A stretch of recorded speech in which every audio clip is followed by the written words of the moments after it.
just found joy. I'm as happy as a baby boy with another brand new choo-choo toy. When I'm with my sweet Lorraine, a pair of eyes that are bluer than the summer sky. When you see them, you realize I love my sweet Lorraine. When it's raining, I don't miss the sun, for it's in my sweetest smile. Just to think I'm the lucky one who will lead her down the aisle. Each night I'll pray that nobody steers her heart away. Just wait until that lucky day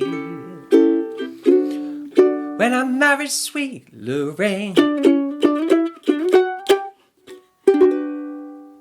Hello friends, this is Christopher Davis-Shannon, and today I'm going to break down how to play the old standard Sweet Lorraine.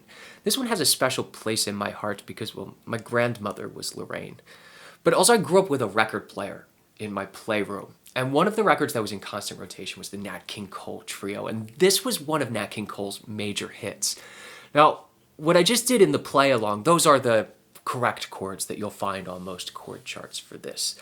But there's really no such thing as the correct chords. They're simply a guideline for what we can do. So what we're going to look at today are different voicings of those chords, different ways to lay out the same notes across the fingerboard to make them sound smoother and more flowing together, as well as looking at some chord substitutions to spice up the harmony in this song. What I'm really saying is today I'm going to teach you a lot of new chords. So buckle up. Sweet Lorraine is a basic AABA form, which means that if we learn the first 8 bars, we have the next 8 bars as well as the final 8 bars already done. So let's look at this in little chunks because there are definitive phrases in here. So we start out with G6th, E7th, A7th, D7th. A dominant 1-6-2-5 progression. One of the most common things that we see in music. And this is typically how we'd play it on ukulele, down low like this. But let's try changing a few of these chord voicings. So we're going to play the same chords, but we're going to arrange the notes in a different way. We're going to start out on G6, not down here, but up here, 4-4-3-5. And then we're going to go to E7th in our actual root position voicing on high G with the E and the bass, which is 4-4-4-5. So we have this nice smooth motion between the two. So the cool thing is when we're coming from G6th, which contains G, B, D, and then our added 6th in E, we're only changing one note to go to an E7th. And you can see this even if we play it down here. We're just adding a G sharp. We're doing the same thing up here. All the other notes remain the same.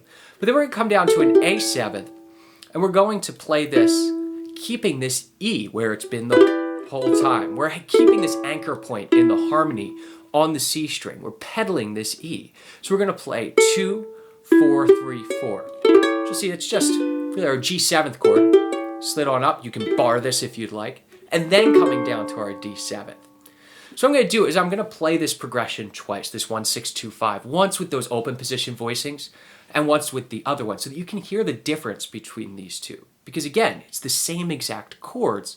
We're just arranging the notes in a slightly different way. Here's the second one.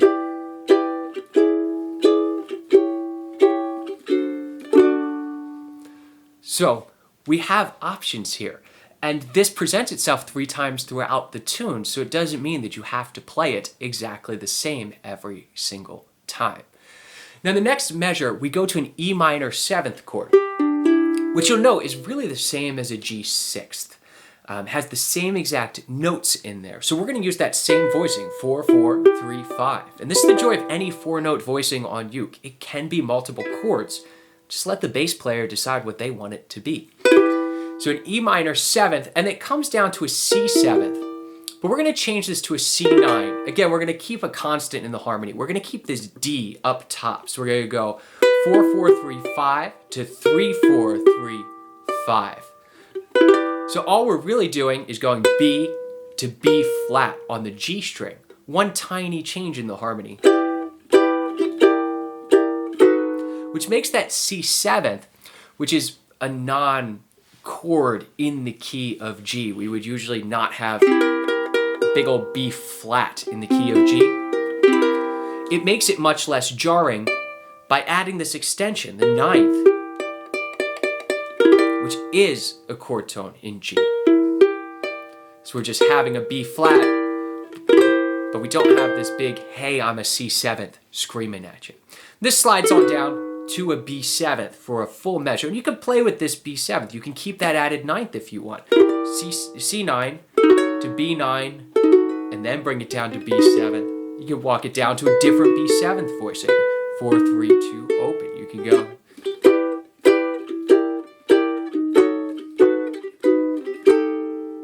We have a lot of options for just little voicing movements. Just moving one note on the A string can make a huge difference. So let me play the first couple measures for you. So it sounds like this.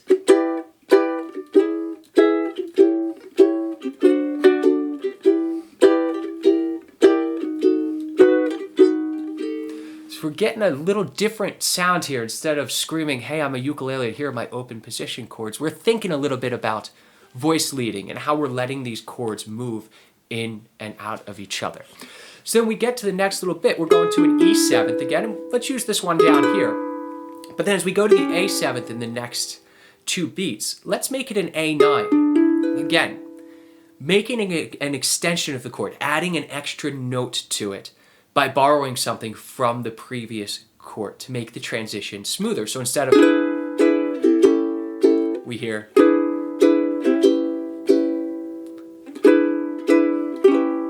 get that extra shared tone. So now 2 shared tones between the chords, and then up to a D 7th here. And then we'll add a little turnaround on the end here. We'll go G 6th,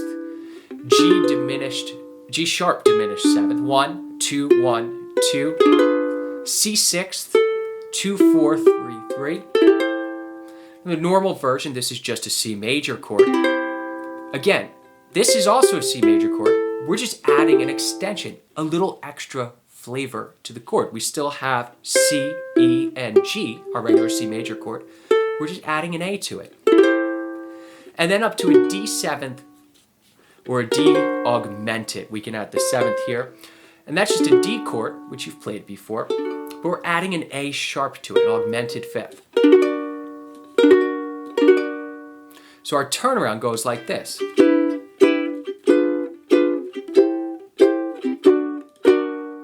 can add that sharp 5 on the end there. So if we play the whole A section, we get a sound that sounds a little bit something like this now.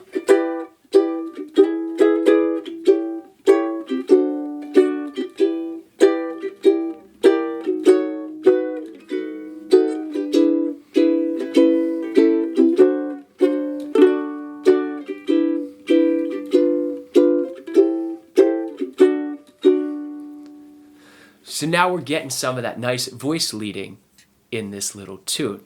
Now where the real fun comes in this song though, is the bridge.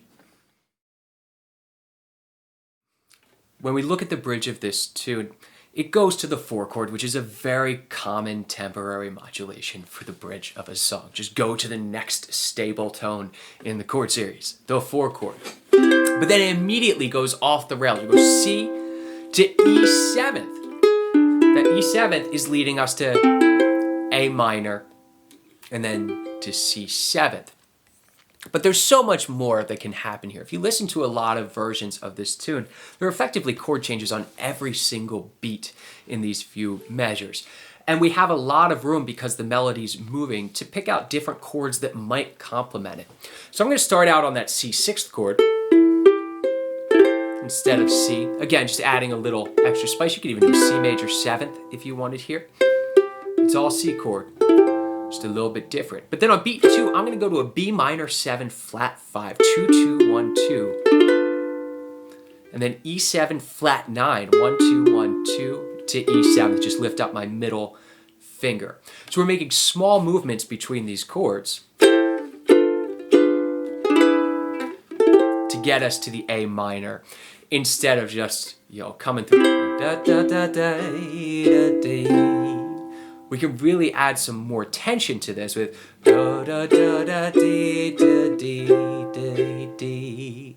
And the next measure, we usually A minor to C7th, leading us to F again. But we can throw a little fun in here. We go our A minor 7th that we land on, same as our C6th, much as we had G6th and E minor 7th, being the same grouping of notes in a different function. Same thing here, A minor 7th is C6th, same chord. But then we're going to make an A diminished 7th, 2, 3, 2, 3, and then go to C7th as a bar chord. And we can even walk up and add that 9th like we did before.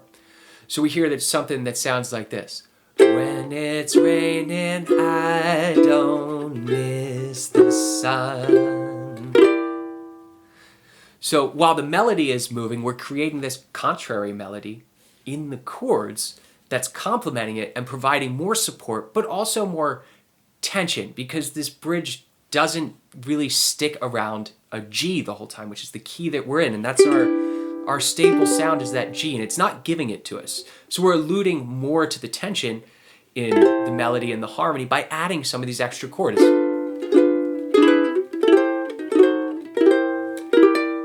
And that C9 will walk us up to F right here. We're going to go F as 5, 5, 5, 8. Same as our C major chord, slid up. And then usually it comes down F, E7th, A minor 7th, C7th again. But we're going to just throw in a couple more chromatic passing chords here. So here's our F, and then we're going to go to E diminished 7th, 6, 7, 6, 7. And then leave your pinky where it is and just bar across the 4th fret. That's our E down to E7th. So we're doing this little scale run on the A string with the chords behind it providing support. So we hear, and that resolves to our A minor 7th to C7th again. And that measure can be the same. We can add that 9th in if we want that D on our A string. So we end up with the first line of the bridge sounding a little bit something like this. And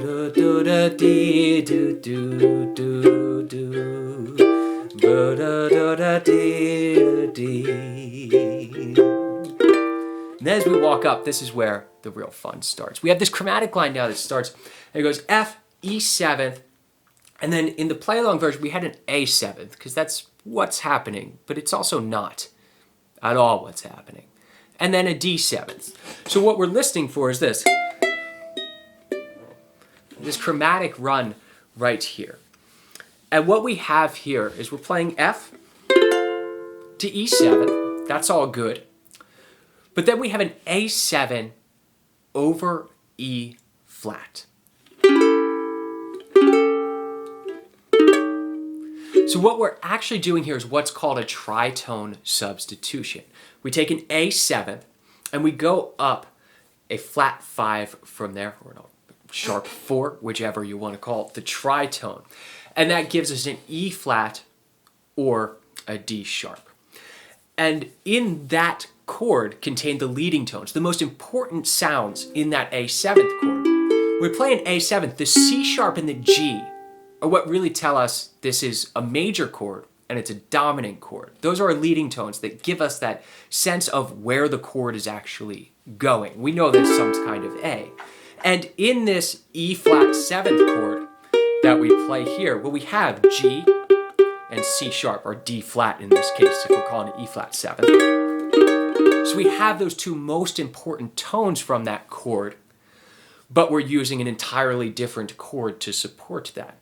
Now with this E flat 7th, our A is the melody note, so we want that in there. And this becomes a sharp 11. So this is an E flat 7, sharp 11, which sounds like this. And it's a crazy chord out of context, but we put it in with a little bass line. F, E 7th, E flat 7 sharp 11, D 7th. We have this nice chromatic bass line, and we're still integrating all of the important notes from that A 7th chord that we want to hear there. And that's what matters, is that we have these leading tones. When we look at harmony, we need to think about the notes that are really important, which are the ones that are leading us somewhere. And usually that's the 3rd and the 7th of a chord. Everything else is pliable. And even in the original arrangements of this song, this was notated as an A7 over E flat, but it was exactly this chord. And in today's jazz world, we would call this an E flat 7 sharp 11, just acting as a tritone sub. And then we really do the same thing again. We go back to our F7, and then we usually play an E7th again here, but I'm gonna do an F sharp diminished to 7th. And you may ask why I'm going to do that here, and the legitimate answer is because I feel like it. And that's it. Our melody's a C and an A, really, which are both contained in this chord. So I can use it if I want. Who will lead her down the aisle? And we go back to that E flat 7 sharp 11 to D augmented. So let's listen to this whole bridge section, because there's so many chords in here, and all of this is just a suggestion. There are so many different chords that you could use throughout here that would work. It doesn't mean that what I'm telling you right now is correct, or what we did in the play along is correct. I want you to recognize that there are always options, because that's what's important in these types of songs. We are not just constrained to, hey, this is exactly how it goes. We can always play. So it can sound a little bit something like this.